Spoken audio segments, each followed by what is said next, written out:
So today I thought I would go a little bit outside my usual wheelhouse and talk about Stranger Things. This is a bit of a strange choice, mostly because I haven't actually watched the show in about 8 years. I watched the first episode of season 3 and then immediately dipped afterwards, and I have not watched the show since. However, I do have some friends who keep up with it very regularly. One of my siblings and their partner is as well. And obviously, through kind of cultural osmosis and just being online and being on Tumblr, you just hear about the show every time that a new season comes out, which, to be fair, isn't that often. But with the current barrage, I suppose, of fandom reactions, shall we say, and how mixed they are, I thought it would be interesting to revisit sort of the cracks that I saw happening in season 2 that informed my decision to dip early on in season 3, and why I think, unfortunately, the writing was kind of on the wall that the finale for the show, at the very least, was always going to be bad, if not that the show has been in a pretty steady writing decline since, unfortunately, season 2. Like, I think even in season 2 there were issues. This is, of course, by any means not to say that you can't be surprised or disappointed in the way that the show has gone. I think that's super normal. I think that's very natural. This is just kind of my thoughts and feelings, as well as one of the ways and one of the reasons I think why I'm usually pretty good at getting out of stories before they heavily disappoint me, by kind of certain questions and considerations that I ask myself or look for when I'm consuming and engaging with media, whether that's like a book series or anything like that, that could be useful to you if you're ever curious about, or if you're somebody where, like me, you're not really surprised the way that things have gone. So with all that in mind, I want to go back to season 2, and I want to talk about why I think you can tell that the first 2 seasons were written in a way that is fundamentally quite different from the rest of the show for a few different reasons. The first is that this was obviously the Duffer Brothers' first real project, and nobody knew when they were making season 1 whether or not they were going to get a season 2. I'm sure they hoped, and Netflix probably thought that the show would be decently successful, hence why they greenlit it and put it on in the first place. But granted, Netflix's landscape of acquiring stuff was also very different. It was 2016, it was brand new, streaming had just kind of started, and it's not like the first season was enormously expensive to make either. And so the fact then that it was a runaway success, I think really excited, but also mildly like surprised the people involved, that they realized what they had, and they were like, okay, how do we maximize this, for lack of a better term? The reason I say that you can really feel it in the show, and I think also something that I felt when I was watching season 2, I think, God, it must have been back in like 2017 maybe, I was like 17, 18 years old, is because in season 1 they do plant some seeds for season 2. Season 1 can mostly work as a standalone, but there are aspects of the season that leave the doors open for potential and future plot lines, right? Like, we get the little tease that 11 might be alive, and that Hopper knows, which sets up their dynamic. That's a huge part of season 2. We see the Mike and 11 separation, which also, again, is going to be a big part of both of their characters in season 2. And then we even get stuff like Nancy and Jonathan's romance having its like foundation in season 1 with clear indicators kind of where we're going. I say, as somebody who never really liked them together, I thought their dynamic was fine, but I never really wanted them to be a couple. But it was still pretty obvious that, okay, maybe they're not my ship, but she's clearly not going to stay with Steve. They're going to explore this alternative dynamic, and they're probably going to get together by the end of season 2. So we see these kind of couple of threads overall moving into the second season. And one of the things that I noticed when I was watching it was that season 2 basically fulfills all those emotional threads. Nancy and Jonathan finally get together. Steve doesn't have maybe the most like happiest ending, but he does get a fulfilling arc, and now he has this new dynamic with the kids. You get Eleven and Hopper's dynamic. They get a very full circle arc. You have Mike and Eleven as well. You get Will's arc in that season of him struggling to adjust, all those sorts of things. And then you also get Lucas and Max, and we get new characters introduced, but we're still not heavily expanding the cast yet. And I'll talk about that in a second. So season 1 has these threads, season 2 resolves them, but what stood out to me when I was watching it was, season 2 isn't really introducing new threads, right? Like, yes, okay, they show the monster looming over the school at the end and that sort of stuff. But outside of that, there's not really any big plot threads or relationships or anything like that that are really left completely unresolved in any way, right? So what season 1 did to set up season 2 does not do for the rest of the show. Which is why I think then season 1 and season 2 were probably mostly mapped out. And then when season 1 was super successful, they were like, oh, we're going to have way more seasons than just one more. We're going to need something past season 2. And I think that's where the trouble started, because one of the things that really turned me off from the show in early season 3 was Hopper's characterization. Because, one, to be fair, I've never been a huge fan of the overprotective dad trope.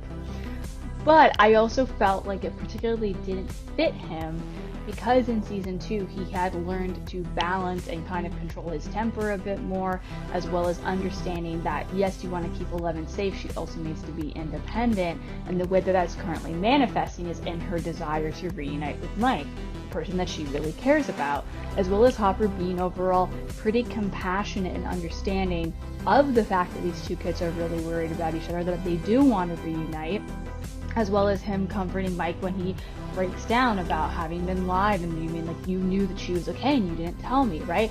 And I really liked that scene. So then when season 3 seemed to like kind of throw it all away, I was like, okay, where are we going with this? And I wasn't too interested in actually finding out the answer, and I think that worked for me. The other thing that I noticed in terms of season 2, and why I say that the writing was already declining, was because the strength of Stranger Things season 1 is very heavily predicated on the fact that it is strong in both its characters. They're very likable, charming, they keep you invested. I think that's also where a lot of the 80s nostalgia and charm of the show lies as well, particularly with the young kids. And then you also have the really strong mystery and plot element. The Upside Down is mysterious, it's dangerous, you don't know much about it.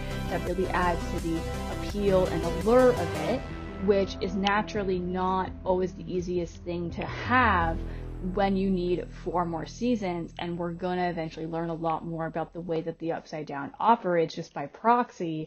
But if part of the appeal was that it's mysterious and then you have to strip away the mystery, that's a hard job. That's a hard thing to do.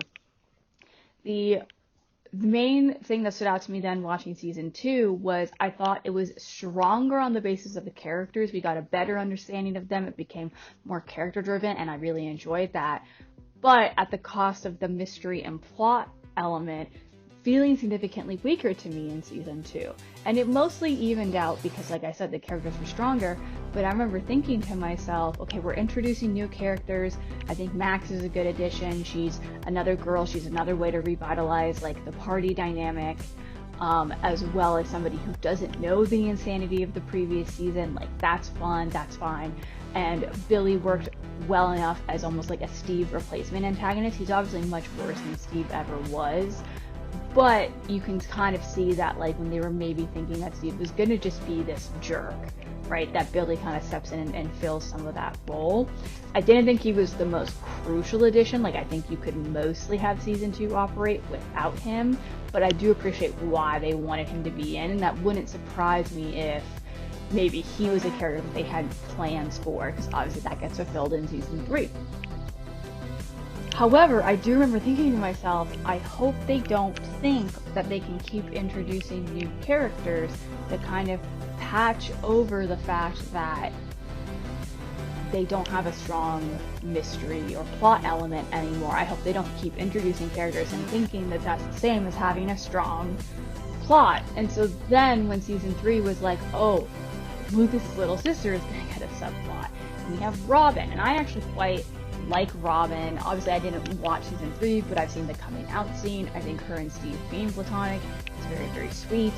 And I'm queer myself, so I'll never say no to that sort of, like, more representation. I'm like, yippee, great.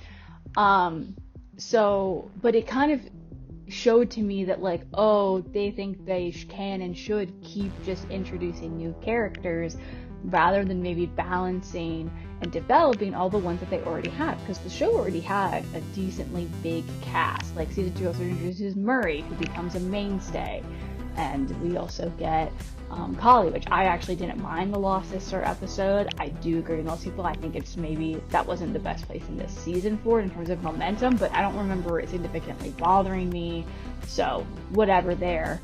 And we can kind of see those elements really hampering season 5. I've seen a lot of fans be like, well, we didn't resolve this, and what do you mean the characters aren't talking about that, and they're not interacting with who they need to be interacting with? And you can kind of see that once they got attached to this, it's sort of like all the things that people got really attached to in season 2, both the writers and the fans, are now kind of what's strangling the show to death. Like, Hopper and Elle's dynamic is now basically, outside of their romances, all their characters get. And almost every season 3, 4, and 5, it's like, well, Hopper might sacrifice himself, or we're gonna think Hopper's dead, or Eleven's gonna sacrifice herself. Like, they don't really have new directions for those characters to go. And in some ways it reminds me of some of the issues I have with The Legend of Korra, which I do think is overall like a better show than Stranger Things, just for a variety of different reasons. But it's still a very flawed show where you can kind of tell that after a season or 2, they didn't really know what to do with some of the main cast members, because again, it had been designed as a one season only show. And some characters got arcs after that actually really worked, but most of the characters didn't, because they weren't actually built to have that kind of depth necessary where you can have 5 seasons and develop them or build towards something that have real payoff on a consistent basis. What this means then is that season 3 of Stranger Things really had to revitalize and provide a pathway for the show to follow until its conclusion. And I don't know if that season or season 4, with the way that it had to retcon Vecna's lore and all that sort of thing, and kind of finagle to fit back into Eleven's backstory, but in a way that was never alluded to or really worked beforehand. You can see the division, you can see the development, which I also think is why the Duffers have kind of ran themselves into a corner. And one of those things as well with season 2 was that they had these threads and then they were able to resolve these threads. And I think the show's lack of resolution, I think maybe at most they could have done 4 seasons pretty adequately. You still probably would have felt the strain, you still probably would have felt some of the issues there, but I think it would have been more able to be salvaged, I suppose, because I know that from fans, one of the big complaints in season 5 in particular has been that there's a lot of characters who are splintered away in subplots. There's just a lot of characters in general. We're spending a ton of time on certain things and no time on other things. And I think some of that comes from, despite the huge runtime that they have, having an overly bloated cast, story, that push to make things bigger and quote-unquote better, and then not being able to really handle it, because Stranger Things was better when it was this very simple, more contained story. There was more charm, there was more character focus, even just the fact that the characters all got to be developed with each other pretty well, rather than being sectioned off into pairs that the show realized audiences really liked and then just did that over and over again, like Steve and Dustin, or Elle and Hopper, or certain romances or platonic bonds or whatever, to the point that certain characters haven't really had any sort of meaningful contact or even scenes with each other in a while. I also think that, and I guess one of the reasons I also wanted to make this video as well, is that it was always very clear to me from both the friends I had who were watching the show consistently, as well as looking at it from the outside, that Mike and Will were never going to be a couple. And I say that not necessarily with a viewpoint that they should or shouldn't be one. I have no feelings on the ship. I have no real feelings on Mike and Eleven. I thought they were cute in the first 2 seasons. I have no opinion of anything past that point. Like I said, I didn't actually watch the seasons myself past season 2, but I did retain things through Fandom osmosis, and I did also talk about it with my friends as the seasons were coming out, just because I was personally curious. And I think one of the things that we see oftentimes in fandom is that they will look at the deeper meaning or the more subtextual cues, and then they will act like that is the surface level reading. And I love deep diving. I love to analyze. That's my primary joy whenever I'm in a fandom, is I like finding the parallels. I like finding the breadcrumbs. I like building mountains out of interesting little molehills. That is very much my bread and butter. But by virtue of that, you learn to develop a, not quite sixth sense, but an awareness of, is this something small that I find disproportionately interesting in the story in comparison to the weight that it's being given? Or is this something where it actually is going to be a bigger thing? And not all shows are constructed the same. Stranger Things in particular tends to be very overt with romance. They have certain tropes or certain things that they will do to lampshade that a romance is happening. There will be musical cues. There will be particularly other characters lampshading it, being like, oh, like love makes you crazy, or the characters themselves discussing it mutually. And Will and Mike never really got that. Their relationship is something that is very deeply internalized within the story. And the fact that I think the steps that would have been needed to take in order for them to have a functioning romance really was, I think, dead on arrival in season 3, because I'm like, well, you could have had Mike and Eleven break up that season, because they do, and you could have had them remain broken up. There was no real reason to keep them together unless you wanted them to recommit and reaffirm and remain the series' main ship and remain the series' biggest, like, endgame ship, right?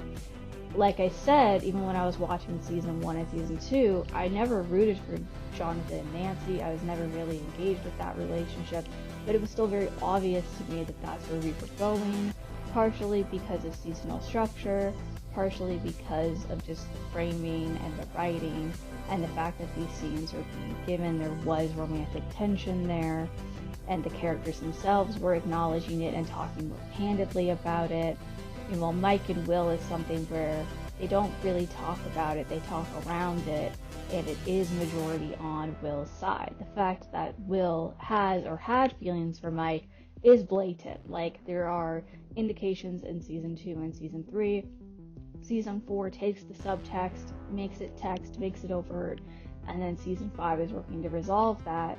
But Mike's feelings remaining subtextual, shall we say, right? Even this deep into season 5, and honestly even into season 4, means that there was never going to be enough time to sort of, regardless of how long the season was, just from a structural standpoint, they were never going to do what needed to be done, per se, in regards to getting Mike where he would need to get, particularly because he's the character who does have more obstacles in the way, largely in his relationship with Eleven, because that is the person he's been committed to for the majority of the show. And undoing that is tricky, right? Jonathan and Nancy, I think, worked because their start was a lot more tenuous and flawed, and they have also more routinely had more serious issues, like values, goals, that sort of thing, get in the way. I am surprised on a certain level before season 4 that it looked like they were heading into a breakup. I didn't necessarily expect the show to do that. Maybe if I had watched season 3 I would, but I was like, well, season 1 is their foundation, season 2 they get together, and then presumably they're just going to be a couple for the rest of the show. because that's more or less what tends to happen. The fact that they are broken up in the manner that it happened, I think, does work for me as a non-viewer, partially because it seems like it addressed reasons why I didn't want them together in the first place. I didn't really think that they would work. And sometimes I enjoy shipping where I'm like, I want them to get together and then they're either miserable or they break up. Like, I do have ships where that's how I enjoy them. So it's not that you can't, there's no merit in that. But it didn't seem to necessarily be what the show was going for per se. And I know that some people read Mike and Eleven's relationship to be similar to Jonathan and Nancy in terms of being miserable. And I'm not going to dispute that. I'm not going to argue for or against that. Like I said, I don't really have any opinion. But there's a difference between I find that interpretation of their relationship interesting, and that's how I read them or prefer to read them, versus has anything in the text itself directly addressed that without resolving their conflicts. Jonathan and Nancy were starting to have consistent communication issues, and then after the time skip we see that they are still continuing to have communication issues. This is something that has also always been true in their relationship, even before they got together, of distance and not really engaging with each other outside of the context of either their shared traumatic experiences or their burgeoning romantic feelings for each other. Mike and Eleven comparatively have also had issues, but most of the time, by the end of whatever season they're on, that issue, whether it's communication, the lack of a love confession, a separation, has been resolved, and then they go into the next season stronger than before. And that pattern has yet to be broken. And I think sometimes it's important to consider the different ways that a setup can go, right? Even the fact that a lot of season 2 focuses on Will feeling ostracized, feeling othered because of his traumatic experiences. And then as we move more into, well, he has readjusted and reintegrated with his friend group and the ordinary world, that continues to be an issue for him in season 3 with his not meltdown. He's understandably having a really rough go of processing the way that his childhood has been taken from him versus his friends. And even then, sometimes people just grow up or decide what growing up means at different rates and in different ways, especially at that age. But it's only really in season 4 that Will's queerness becomes the core textual issue. And again, it's always in a way that is internalized. Mike is used to be a mirror of it, to have Will reflect something, because you can't always write a character who's queer and struggling with that without having a love interest, but it is much easier to do so, or an object of affection, shall we say. And so I'm not surprised that they used Mike, and I'm not surprised that that's how they wrote it. Therefore, one of the ways to get around or to be aware of whether a story is going in a direction that is not for you is to look at every piece of evidence or every kind of plotline or story element through all the various perspectives that there could be, and then to see which one is being catered to most consistently, right? So, like Will giving Mike the painting in season 4 can be understood through romance movie tropes, right? It can be understood as Byler setup. It can also be understood as Will is unable to adequately express his own feelings and to not hide behind something else. He also believes that Mike and Eleven deserve to be happy together. He loves his sister. He does love Mike, both romantically and platonically, right? And so is that the viewpoint that is then most adhered to, right? Is there something where we are taking it as setup or believing that it is being delayed when the reality is that this thing that has been continually delayed may not actually have been promised at all? In the case of Mike's feelings, if there are no clues or indications, or the way that Stranger Things writes relationships, again, don't tend to be very subtle, then is it something that maybe actually isn't in the cards? something that can be really important is understanding the story contract of the story that you're getting into. The story contract can include things like genre, it can include things like story priorities. For example, I love Dragon Prince. It's a great fantasy show. It's also on Netflix. There's a lot of queer rep in it. I will always have a soft spot for fantasy stories that really go into politics and court politics. Dragon Prince, despite having a lot of nobility characters, does not care about politics and does not care about court politics. If I want to have that, it'll be in my fan fiction, but that's very clearly something that the series itself is not interested in. There's also sometimes something with a story is simultaneously always going to be more emotionally constrained and heightened than a fan fiction. Heightened in the fact that oftentimes the story will be having really intense dramatic things happening on a repeated basis, constrained wherein there's only so much that the story will actually address the realistic emotions of those deeply traumatic or upsetting things. If a character loses a parent or a friend or whatever, they will be sad and they will be grieving, but the reality, what that grief would look like if it was more realistic, is never going to be what's actually portrayed on screen. It's always going to be a slightly diluted version of the real thing, because there's also other things to consider. There's also a narrative arc to follow, which grieving does not abide by, or there's also going to be things like plot that have to be prioritized. So looking at the story and thinking, okay, based on the first season or based on the first couple episodes of any particular season, what is here for me? What is being reaffirmed? What is the consistency? And that doesn't necessarily mean that you're always going to be able to predict what happens. It's not that I'm never surprised. It's just that by doing so, I'm rarely surprised, or if I am disappointed, I'm not also surprised usually. I'm usually able to deduce, is this going in the direction that I want? Are the fault lines that I have identified in the story something where I think I need to step away now before it gets bigger? Or is it something where, okay, they can still course correct these fault lines, but I'm going to be keeping my eye on them to see if they then become a bigger issue later, or if I'm already like, maybe I should just dip, right? And taking all that into account can be very helpful. This is basically maybe a long-winded, rambly kind of way of saying that Stranger Things being bad now, or just maybe being even mid, is not surprising to me. And I think upon rewatches of the show, for people who choose to rewatch it, they will be able to better deduce what went wrong now. Is season 5 significantly worse than the previous seasons? Maybe. But are the issues in season 5